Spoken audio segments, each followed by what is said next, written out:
मुख्यमंत्री अगले दिन जो मांगे हमने उठाई करती उन पर घोषणा करने लगे, लेकिन सबसे जरूरी मांग ये है कि जातिगत जनगणना होनी चाहिए, क्योंकि जब जातिगत जनगणना होगी तो पोल खुलेगी कि किस जाति के सुप्रीम कोर्ट में कितने जज हैं, किस जाति के हाई कोर्ट में कितने जज हैं, किस जाति के यूनिवर्सिटी में चांसलर हैं, किस जाति के उत्तर प्रदेश में कितने थाना जज, कितने सीओ पोस्टिंग पे हैं, कितने आईएएस आईपीएस पोस्टिंग पे है। इन सारी बातों की और देश में भी जो सरकारों में है उनकी सबकी पोल खुलेगी।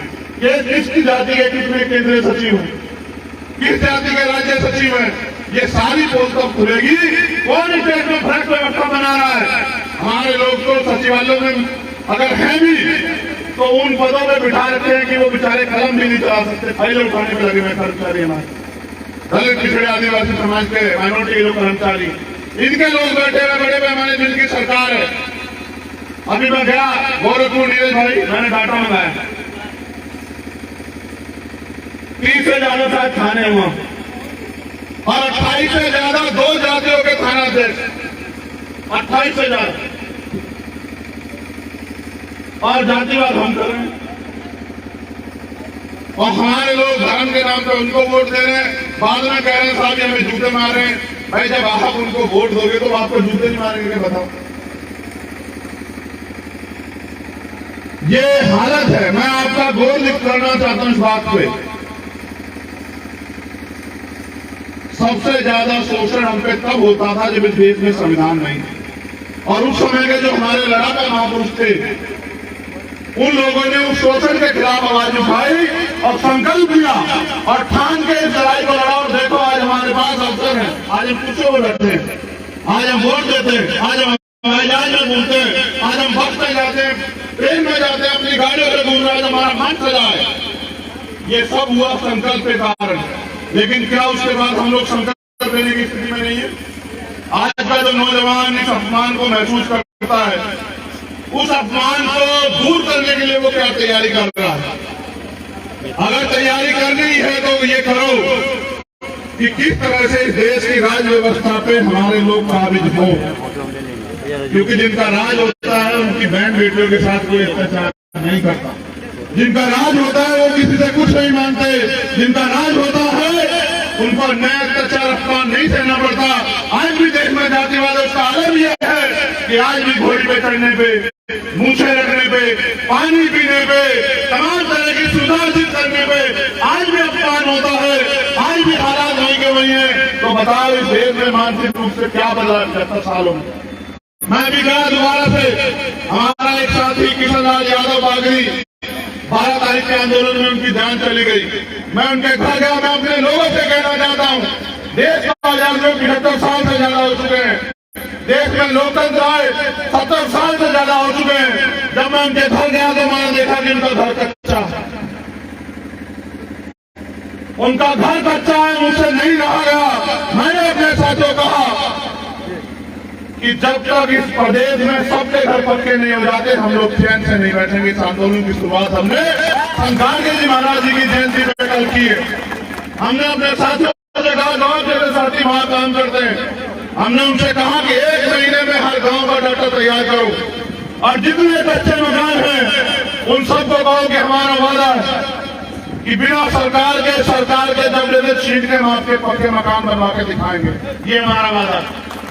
इसके लिए हमने तय किया कि जैसे हम पे डाटा आ जाएगा हम जिले वाइज सम्मेलन करके सरकार को अल्टीमेटम देंगे, और अगर नहीं मानी सरकार, नहीं सुना सरकार ने, तो फिर भोपाल का घेराव करके मुख्यमंत्री को बताने का काम करेंगे कि हम जिंदा कौन। हम यहाँ इंतजार नहीं करेंगे। हमने सदियों इंतजार किया कि हमारी जिंदगी में जो परेशानियां उनके हल के लिए कोई कुछ करे, लेकिन किसी ने नहीं किया। आज भी आपकी लड़ाई आपको खुद लड़नी पड़ेगी। मैं अपनी बात रखी चला जाऊं और आप अपने घर में पढ़ के सो जाओ, इससे आंदोलन कामयाब नहीं होगा। अगर आप कामयाब करना चाहते हैं तो जो जाति व्यवस्था उन्होंने बना के हमें बांट लेने का काम किया, उस जाति व्यवस्था से बाहर निकल के भाईचारा बनाने का काम करो, तब जाके परिवर्तन होगा इस देश में। उन्होंने हमें बांटा अपने मकसद के लिए, अपने फायदे के लिए। हम लोग एकजुट नहीं है और एकजुट होने का प्रयास भी नहीं करिए। हमारी नालायकी। जब हम इतने बढ़िया बात भाषण देने लगे, इतना आप समझदार हो गए, डॉक्टर इंजीनियर IAS IPS बनने लगे हैं, तो हम ये क्यों नहीं समझ पा रहे कि एक ही प्रक्रिया से पैदा होने वाले बच्चे की जाति अलग अलग कैसे हो सकती है। इंसान की एक ही जाति है, वो इंसान है, उसका धर्म एक ही है, वो इंसानियत है। और भारत में अगर सबसे बड़ा ग्रंथ कोई है जो मानव को समान अवसर, सम्मान, स्वाभिमान का जीवन देता है, तो बाबा साहब अम्बेडकर द्वारा लिखित इस आजाद भारत का संविधान है, जो इंसान को इंसान की पहचान देता है।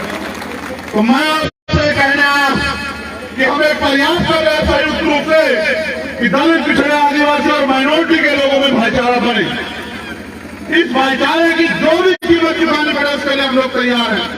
लेकिन मैं आपसे भी कहता हूं, जो नीचे काम कर रहे हैं हमसे साथी हमारे, कि वो भी जमीन पे भाईचारे को बनाने का काम करें, क्योंकि जब तक इस देश में भाईचारा नहीं बनेगा तब तक आपके अंदर बल पैदा नहीं होगा। जब तक बल पैदा नहीं होगा तब तक आपकी समस्याओं का हल नहीं होगा। इस देश में आपके पास दो रास्ते हैं, या तो हाथ फैलाओ या फिर हाथ ताकत और इकट्ठा मुट्ठी बनाओ और अपने अधिकार ले लो। आपको फैसला करना है, आपको क्या करना है। ये मैं एकता बनाने के लिए प्रयास करूंगा, मैं और मेरे साथी ये हमारी एकता को तोड़ने के लिए काम करेंगे। आपके जमीन पे आप लोग नीचे रहते हैं, गाँव में, कस्बों में, गलियों में, आपकी जिम्मेदारी है कि वो एकता टूटनी नहीं चाहिए। ये झगड़े कराएंगे, फसाद कराएंगे, झूठ बोलेंगे, गुमराह करेंगे, आरोप लगाएंगे, आपकी जिम्मेदारी है कि मेरे होने वाले सीधे साधे समाज के लोगों, अब तो अपनी जिम्मेदारी को समझो, एकजुट हो जाओ, अपने भाई का हाथ पकड़ो, उसकी टांग मत खींचो। अगर आज भी ऐसा नहीं करोगे तो वो दिन दूर नहीं कि जब इस देश के संविधान को ये लोग कुचल के आपको और मुझको जानवरों जैसा जीवन जीने के लिए वापस उस अधिकार में लेके जाएंगे। क्या आप उस जीवन को जीने के लिए तैयार हो?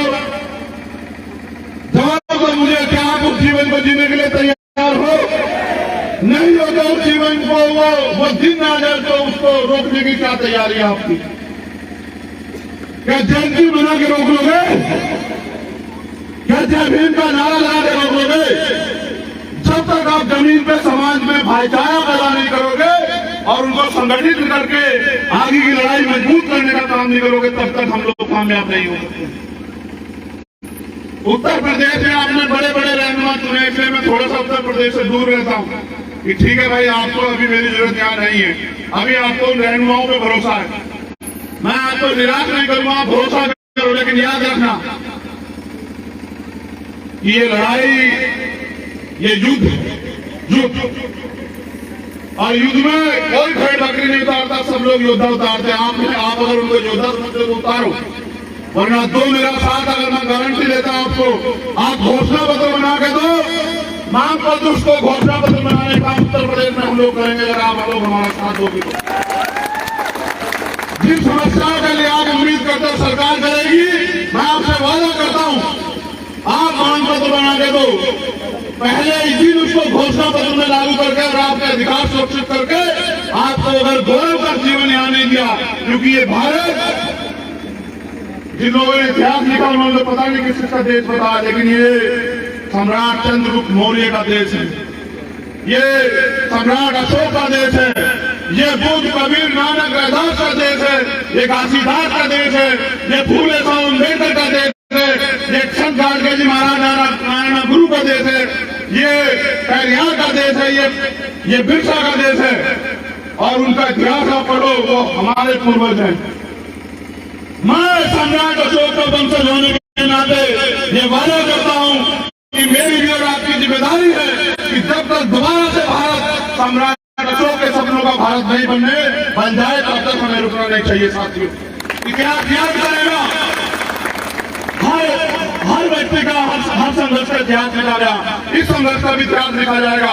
सवाल मुझ पे भी होगा, आप पे भी होगा, और सवाल ये पूछा जाएगा कि जब इस देश को बांटने, खत्म करने, इस देश के वंचितों के अधिकारों को छीनने काम वहां की सरकारें कर रही थी, तो उस समय ये समाज के जो जागरूक लोग थे वो क्या कर रहे थे? अगर पैसा और परिवारवादी पैमाना है तो फिर मेरे जैसे लोगों की जरूरत नहीं है आपको।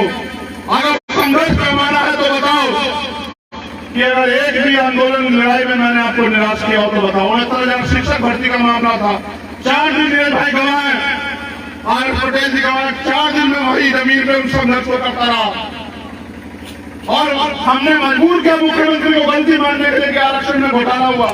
घोटाला 20,000 करोड़ का हुआ था। 20,000 दलित पिछड़ों के घरों में नौकरी जाती। फिर मुख्यमंत्री का 6,6800 करीब है, लेकिन वो 6800 भी नहीं दिए। न्याय यह है कि वो 6800 नियुक्ति देते मुख्यमंत्री, और जिस शिक्षा मंत्री ने भ्रष्टाचार किया था उसने 420 का मुकदमा लिखे उसको जेल भेजते। वो मंत्री ऐसा कर रहा है और वो 20,000 बच्चे खून के आंसू रो रहे हैं। और जब मांगने गए इनके कार्यालयों पे तो मेरी बहनों पर लाठी चलाने का हमने सरकार करती है। इस सरकार का हिसाब किताब साया रखा है हम लोगों ने। जिस दिन हम लोगों के हाथ में ताकत होगी, सरकार के लोगों का पूरा हिसाब किताब करेंगे, मेरा वादा आप लोग। अगर नहीं आपके हाथ में ताकत होगी तो ये होगा कि अधिकार आपके और मिलेंगे उनको, छिन जाएंगे अधिकार जो आज हो रहा है। जागरूक लोग होते ये कहने के लिए मैं बाराबंकी आया हूं कि अगर मुत्तहिद रहोगे, एकजुट रहोगे, मिलके चलोगे तो स्वाभिमान सम्मान का जीवन और अवसर का जीवन मिलेगा। और अगर भटके रहोगे तो वो दिन दूर नहीं कि गुलामी की बेड़ियां आपके पैरों में और गले में होंगी, मेरे भी होंगे आपके साथ। क्या आप उन बेड़ियों को गले में डलवाने के लिए तैयार हो? जो स्वाभिमान सम्मान का जीवन मिला है इसको खत्म करवाने के लिए तैयार हो? तो फिर अपनी एकता को मजबूत करो, भाईचारा पैदा करो और अंधविश्वास काफिरवाद से दूर होके अपनी लड़ाई को जमीन पे लड़ने का काम करो, संगठन को मजबूत करो, भाईचारा बनाओ। और जो नौजवान लोग आए लोग मैं उनको भी कहना चाहता हूं, जब मैंने काम शुरू किया था ना अविनाश, मेरे जिले में 1268 संगठन रजिस्टर थे। डॉक्टर बाबा साहब अम्बेडकर, फूले साहू, व्यादास कबीर के नाम पे 1268, और उन 1268 में से 12 भी समाज का काम नहीं करते। हमें ये कहा जाता है राजनीति बहुत बुरी चीजें से दूर रहना चाहिए। आप बताओ अगर राजनीति बुरी चीज है तो हमारा आदमी प्राइम मिनिस्टर क्यों नहीं बना देश में? फिर वो प्राइम मिनिस्टर वही क्यों बन रहे भाई? अगर बुरी चीज है, सब कुछ तो राजनीति से तैयार रहा है। जो जज फैसला देते हैं वो राज्यसभा के मेंबर हो जाते हैं, आयोग के चेयरमैन हो जाते हैं। आपको नहीं दिखाई दे रहा है क्या? जो नौजवान समाज के लिए कुछ करना चाहते हैं, जिनके दिल में आग लगी है, उनको आंदोलन में सीधी तैयारी करनी चाहिए। मैदान सज चुका है, समय इंतजार नहीं करेगा। जिसके दिल में आग है, जो चाहता है कि हम स्वाभिमान सम्मान के साथ जिए, उनको इस संघर्ष को, चुनौती को स्वीकार करना चाहिए। क्योंकि ये बाराबंकी की धरती है। यहां मेरे जैसे प्राइमरी स्कूल के हेडमास्टर के बेटे को भी सम्मान मिलता है, तो मुझे ऐसी उम्मीद है कि यहां संघर्ष करने वाले लोगों को भी आप लोग सम्मान दोगे। मैं यहां संघर्ष करने वाले अपने सभी साथियों से कहता हूं, वो किसी भी दल संगठन में हो। मैंने एक कहानी पढ़ी थी बहुत दिन पहले कि जब जंगल में आग लगी थी। एक जंगल में जब आग लगी तो उस जंगल में एक ऊंचे स्थान पे जगह थी, जैसा ये जंगल और ये स्टेज जो है, एक ऊंचा स्थान था जो एक दूसरे के जन्मजात विरोधी होते हैं। सांप और नेवला, बिल्ली और चूहा, घेर और शेर, वो भी एकजुट होके उस ऊंचे स्थान पे चले गए, इस बात को मानकर कि पहले जान बचा लेते फिर लड़ लेंगे आपस में। लेकिन उन जानवरों को समझ आया, लेकिन मेरे लोगों को समझ नहीं आया कि भाईचारा बहुजन समाज में बनना चाहिए। जानवरों को यह समझ आया कि हम एकजुट होकर ही आज का जो आंदोलन, आज का जो संघर्ष चल रहा है उससे लड़ सकते हैं। लेकिन मेरे समाज को समझ नहीं आ रहा है, इन बहुजन समाज को। इसलिए इनका भाई होने के नाते बताने के लिए आया हूं कि एकजुट होकर अपनी लड़ाई को लड़ो और आपस में प्यार पैदा करो। वो भी नफरत बांट रहे हैं, आप भी नफरत बांटोगे, बताओ लड़ाई कैसे लड़ी जाएगी। बहुत बहुत शुक्रिया, बहुत बहुत धन्यवाद, आभार आप सबके लिए, मंगल कामना। ये उम्मीद कि मेरे जाने के बाद आप लोग घर में पड़ के नहीं सोओगे, आप लोग मैदान में निकल के काम करोगे और लोगों को जोड़ने का प्रयास करोगे, भाईचारा बनाने का प्रयास करोगे, अपने जीवन को